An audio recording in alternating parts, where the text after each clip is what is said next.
everyone, this is gonna be another early thoughts video. This time it's gonna be for release from last Friday, Dead Space Remake. This is one of the games I was cautiously optimistic, since it's a bit hard to get wrong. Dead Space in itself is a very unique survival horror game that holds a special place in my gaming journey. It was, and still is, one of the best survival horror games that holds up very well nowadays, so the remake news was actually surprising to me and I wasn't very excited.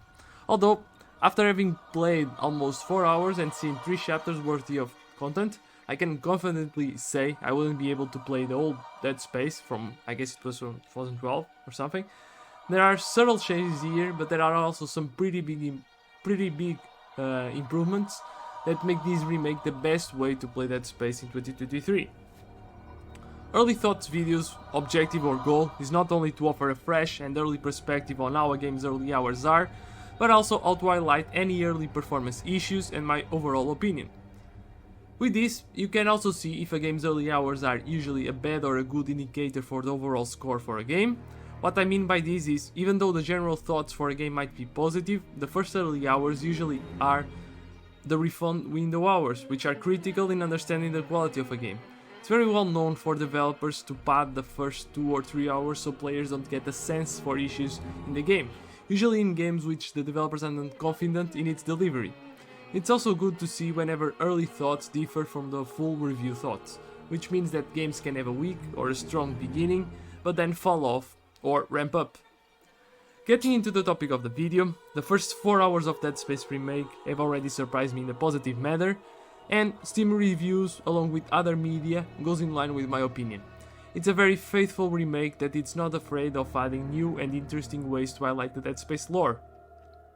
There are now side quests that will give you more information on side characters or explore new themes around the Ishimura, and so far they have been carefully included to match the pacing and atmosphere of the main story, and I am loving it. The real highlight is the new graphical improvements, and I have to say they don't disappoint. Every location is so graphically detailed that it puts the old Dead Space to shame. Facial expressions and characters in general feel much more real, necromorphs feel more scarier, the Ishimura in itself feels even dreadier and filled with such an heavy atmosphere that it evokes the survival horror feeling 10 times more than the older Dead Space version. It's not all. Another big change is the fact that Isaac himself is now voice acted by Gunnar Wright, which was Isaac's voice actor in Dead Space 2 and 3. This is incredibly immersive, as now Isaac will properly react to story moments as they unfold, and no longer get barked orders or watch a teammate die or some disgusting horrifying event happens with some necromorph in front of him and he doesn't react. It feels natural and not intrusive. It's a welcome addition. Combat, from what I experienced so far, has also been refined and brought up a notch. Weapons are now found naturally as you progress throughout the story, instead of being able to buy them.